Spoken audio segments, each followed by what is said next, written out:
안녕하세요. 보타임의 미국 소식입니다. 5월 29일 헤드라인 뉴스를 전해드리겠습니다.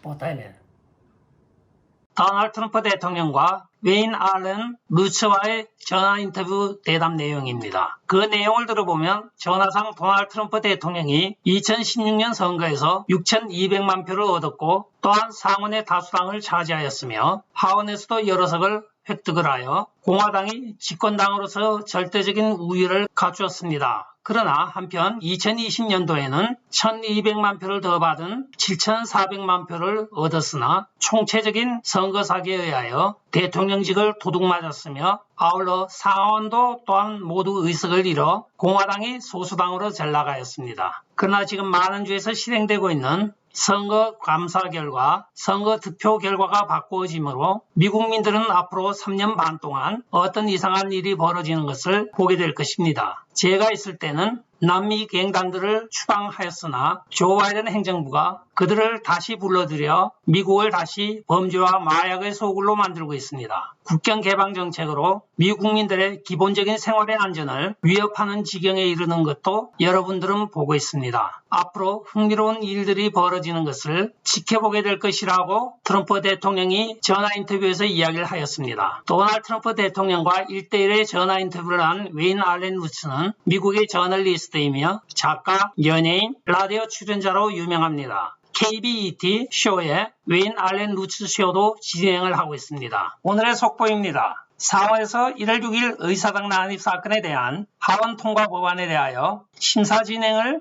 54대 35로 부결을 시켰습니다. 심사 진행에 필요한 표에 6표가 모자라 이 법안의 입법을 저지하게 된 것입니다. 민주당 편을 들어 법안 심사를 진행하는데 찬성표를 던진 공화당원은 수잔 콜린스, 리사 멀코프스키, 밀 럼니, 벤 사세, 빌 캐시디, 라 폴트만 등 6명이며 9명의 공화당원들은 참석하지 않고 기권을 하였습니다. 그러나 민주당은 참석 전원 상원의원이 찬성 표결을 하였습니다. 일단 6월까지 법안 심사는 저지하였으나 민주당은 계속적으로 법안 통과를 추진할 것으로 보여지고 있습니다. 뉴스맥스에서 전합니다. 폴 라이언 위스콘신주 상원의원이 팍스뉴스의 이사회에 취임한 날 연설에 대하여 트럼프 대통령이 폴 라이언 의원에 대하여 비난을 하고 나섰습니다. 폴 라이언은 2015년부터 하원 의장을 지낸 공화당 라이노 중 한 명으로 2012년 밀 럼니 상원의원과 러닝메이트로 공화당 대통령과 부통령 후보로 출마하기도 하였습니다. 라이언 의원이 연설 중 보수 성향의 표방과 인기를 얻기 위한 호소나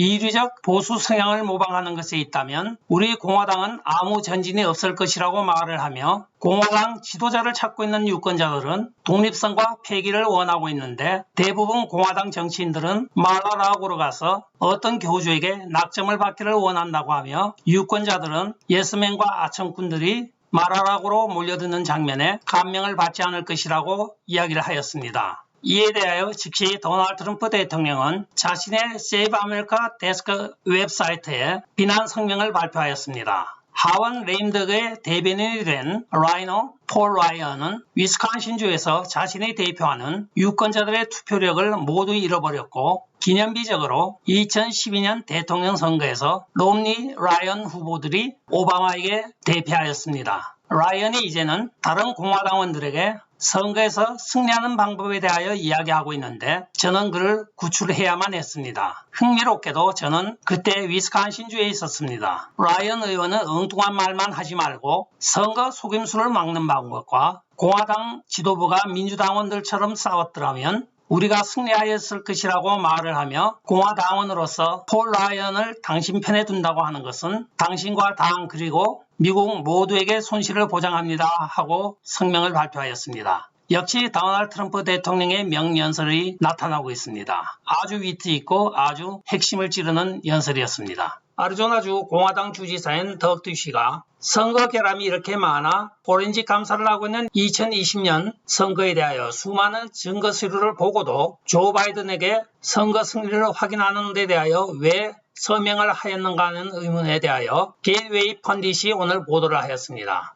보도에 의하면 오하이오에 있는 그의 가족들이 범죄 조직과 관련이 있는 것으로 보인다고 하며 2014년 피닉스 뉴타임스 특별보고에 의하면 그들의 관계는 선대로부터 100년에 이르고 있다고 이야기를 하고 있습니다. 보험의회 청문회에서 그들의 기록에 따르면 스캇이라는 이탈리아계 미국인의 가족 4명이 오하이오에서 불법 도박 혐의로 연루가 되었고 스캇이라는 라스네임은 덕듀시의 외가 쪽의 라스네임인 것입니다. 2019년 덕듀시와 전 멕시코 대통령 칼로스 살라나스의 조카인 클라우디아 살라나스와 같이 정치 활동을 한 것으로 밝혀지기도 하고 있습니다. 즉 멕시코 카르텔과의 연계성도 부인할 수 없는 사건입니다. 2019년 제프리 피러슨의 밝힌 바에 의하면 덕듀시와 클라우디오 살리나스의 정치적인 연관관계에 대하여 이야기를 하고 있습니다. 이 클라우디아 살리나스는 전직 멕시칸 마야 카르텔이 1억 달러를 정치 자금을 후원을 하여 멕시코 대통령에 당선되었던 칼로스 살리나스 대통령의 조카인 클라우디오 살리나스와 덕듀시와의 관계가